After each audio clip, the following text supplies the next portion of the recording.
فاللهم يا رب ارزقنا رزقا حلالا طيبا، ثم بارك لنا فيه، ومن علينا بالخشوع في الصلاة والدعاء، وبالجد والإتقان في العمل والبناء.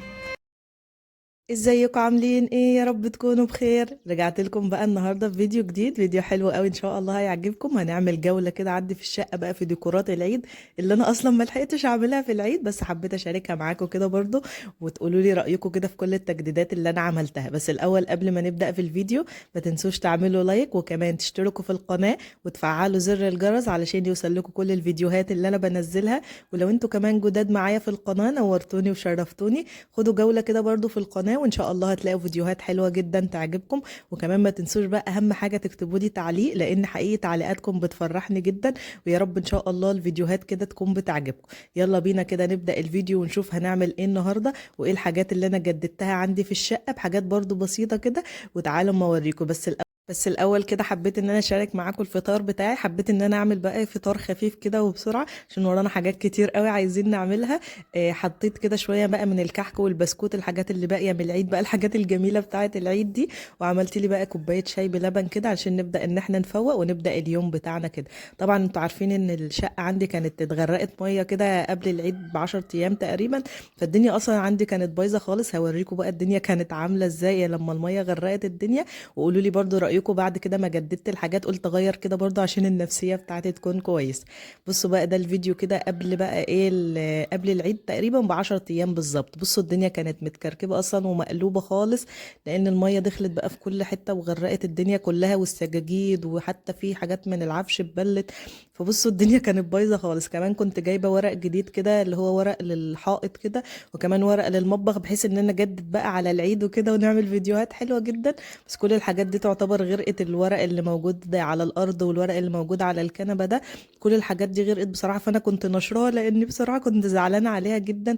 حاولت يعني ان انا افردها وكده بحيث انها تنشف برضو على قد ما تقدر عشان استخدمها، لان بصراحه يعتبر الرول كله يعتبر كان مليان ميه. فحاولت بقى ان انا انشرها كده باي طريقه، وحطيت عليها الكوشنز كده، قلت ايه تمسكها يعني علشان ما تلمش على بعضها تاني والميه تفضل فيها زي ما هي.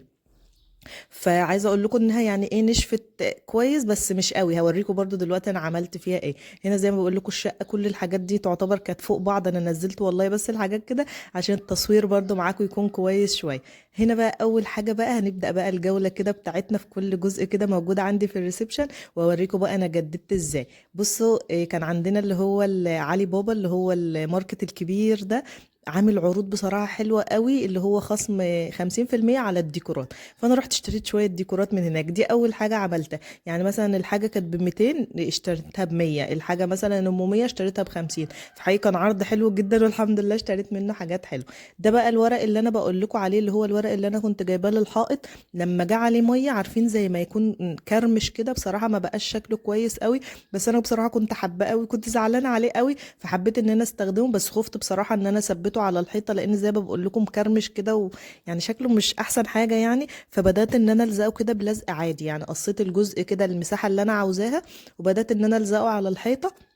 بس استخدمت اللزق العادي خالص، بحيث برضو قلت لو شكله ما كانش حلو ابدا ان انا اشيله بسهوله، ما يبهدلش الحيطه عندي ويسيب اثار وكده، لانه شرب ميه بصراحه كتير جدا. فبقيت قلقانه منه. ده اول ورق استخدمته. الورق التاني بقى اللي هو بتاع المطبخ، ان شاء الله هعمل لكم بقى فيديو ليه، ونبدا كده نجدد برضو في المطبخ وكده ونحط الورق الجديد. كمان الترابيزه اللي هي بتاعت الشاشه دي، طبعا انا كنت جايباها قبل العيد برضو على طول، بس المقابض بتاعتها ما كانتش جت، يعني ما لحقتش بصراحه ان انا اجيبها بقى وانشغلت في المولد اللي عندي ده. فبصوا عملت لها مقابض عسولة كده بالكرتون. بصوا من بعيد والله شكلها حلو جدا. ممكن هقول لكم من قريب الشكل برضو بتاعها مش احسن حاجة، بس انا قلت ايه حاجة مؤقتة يعني احطها بحيث ان الشكل يكون كويس لحد ان شاء الله منزل كده برضو واجيب مقابض شكلها كويس. بس اللون الذهبي حسيته حلو معاه. انتوا ايه رأيكم؟ اللون الذهبي احسن ولا اجيب اللون الاسود؟ انا كنت بقول اجيب الاسود، بس لما جربت الذهبي في الكرتون اللي انا عملته ده حسيت بصراحة ان شكله حلو قوي وناطق معاها كده ومديها شكل كويس. هنا بقى الجزء التاني اللي هو بتاع الانتريه، وعايزه اقول لكم بقى ان الكوشنز اللي هي فيها ورد دي بتبقى ناطقه عليه قوي، بحس ان شكلها بيبقى حلو عليه قوي. هنا برضو ايه كان عندي ده كان مفرش، كنت عاملاه مفرش يعني، فحطيته كده على الكوشنز بقى شكله حلو.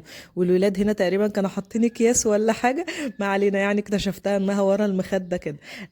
هنا كمان حطيت الورد دوت، ده ورد كان باقي معايا من الورد الكبير اللي موجود عند الركنه، فانا قصيت منه بصراحه وحطيته كده في بوت لوحده، بقى شكله حلو قوي. وبدات ان انا احطه على الترابيزه الصغنونه دي، بقى الشكل بتاعه كويس. كمان استخدمت الفازه البينك ديت وحطيتها عليها برضو، حسيت ان الالوان ناطقه مع بعضها. قولوا لي ايه رايكم برضو في الكوشنز ديت على الانتريه ده، بصراحه بحس انها حلوه عليه جدا. ودي بقى برضو الكفر السجاده، انا زي ما بقول لكم غيرت كل السجاده اللي موجوده عندي، جبته كفرات. حتى ده واحد جديد اهو، بصوا ده دخل قلبي بقى، بصوا حبيته قوي قوي قوي. وعايزه اقول لكم ان لونه حلو جدا. انا كنت برضو نجدت الكراسي اللي هي بتاعه السفره كده من فتره، كنت قلت لكم بس ما كنتش صورت لكم فيديو معاها. كنت حابه بس ان انا اجيب السجاده واجيب مفرش وكده واوريها لكم بقى كلها. كنت نفسي والله ان احنا نصور الفيديو ده في العيد، بس حصل خير الحمد لله على كل شيء.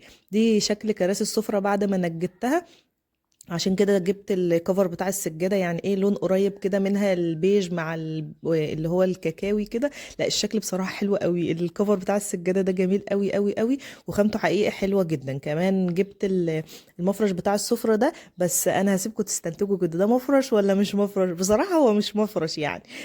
دي حاجة برضه انا عملتها كده، هسيبكم كده تفكروا برضه فيها، وهشارك معاكم ان شاء الله والله فيديو بكل التفاصيل بتاعته. لان لقيت حقيقي مفارش السفرة غالية جدا، يعني داخلة في 400 جنيه 500 جنيه، يعني اسعار بصراحه كده غريبه. احنا عندنا في طنطا بحس ان الحاجات غاليه شويه، يعني لما بشوف فيديوهات مثلا للبنات وكده بحس ان الاسعار في القاهره مثلا بتكون كويسه، لكن عندنا هنا في طنطا بحس ان الحاجات غاليه شويه. فانا بصراحه بحاول ان انا اصرف نفسي، يعني اي حاجه نفسي ان انا اجيبها احاول ان انا اعملها. عايزه اقول لكم ان المفرش ده ما بتاع السفره ده ما كلفنيش يعتبر غير 100 جنيه بس، وشكله بصراحه حلو. يعني انا قولوا لي رايكم برضو كده فيها، هوريكم برضو الصوره من بعيد شويه، قولوا لي رايكم فيه شكله حلو على السفره ولا ايه.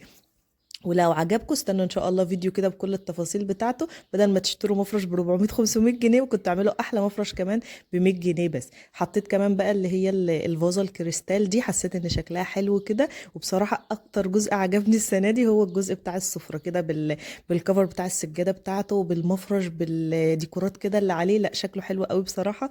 اكتر حاجه عجبتني السنه دي كده في التجديدات اللي انا عملتها. اخر جزء بقى موجود معايا هو الجزء الكورنر اللي انا مش ببقى عارفه اعمل فيه ايه ده. عملت له بقى الترابيزه الصغيره اللي انتوا شايفينها دي، كنت شاركتها معاكم في رمضان وحطينا برضو عليها افكار، بس يعني ما قلتلكوش عليها قوي. الترابيزه دي بصراحه حلوه جدا. برضو لسه عايزه تجديدات شويه، بس انا حبيت ان انا يعني اعمل لها ديكور كده بالحاجات المتوفره عندي.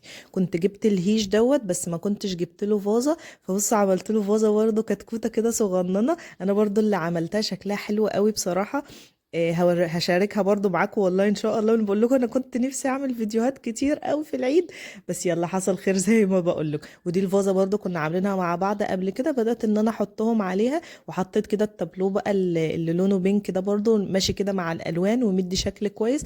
علشان انا كمان حطيت البفات الصغيره اللي هي لونها بينك، وحطيت كمان الكوشنز اللي هي لونها بينك. وكمان كنا عاملين الخرفان الصغيره ديت، الاستندات اللي هي بتاعه الخروف ديت العيد اللي فات، وانا بشيل بصراحه الحاجات دي، فبدات ان انا اطلعها بقى واحطها، ادتهم برضو شكل كويس جدا. فبصوا كده الالوان بقى والحاجات كلها ماشيه مع بعض ولا ايه؟ اكتبوا لي برضو كده وقولوا لي رايكم. وممكن انا بفكر اشيل التابلو ده بقى وابقى اجيب مرايه بعد كده، يعني مرايه مثلا مدوره او مربعه كده زي التابلو واحطها. قولوا لي برضو هيبقى شكلها حلو كده ولا اسيب التابلو شكله احلى. انا كمان كنت جايبه لها كفر سجاده كده طويل شويه اللي هي بيقولوا عليها مشايه يعني، بس بصراحه لونه فاتح قوي، والولاد طبعا بيعدوا بقى كتير في الجزء ده، فلا رحت شايلاه وحاطه لهم اللي هي الكفر التاني اللي هو الغامق اللي لونه كحلي دي كحلي بحيث ان هو برضو ما يتوسخش معايا قوي.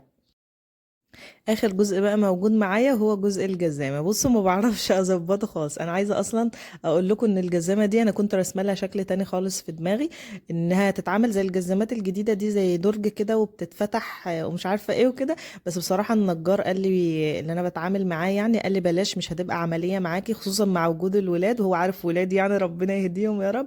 فقال لي لا خلينا نعملها احسن بالطريقه دي. فبعد ما خلصت يعني حسيت ان شكلها ايه مش احسن حاجه يعني، بس انا عاوزه برضو اجدد اجدد فيها لسه، اعمل لها افكار برضه، اجيب لها مقابض كده ونظبطها، وان شاء الله هيبقى شكلها كويس. لو ليكوا افكار برضه كده اكتبوا لي تحت في التعليقات ممكن اجددها ازاي. كده الفيديو بتاعنا خلص والجولة بتاعتنا خلصت. يا رب يكون الفيديو عجبكم، وقولوا لي رأيكم كده في كل التجديدات اللي انا عملتها، ولو ليكم اي سؤال اكتبوا لي برضه تحت في التعليق، واستنوني ان شاء الله في فيديو جديد.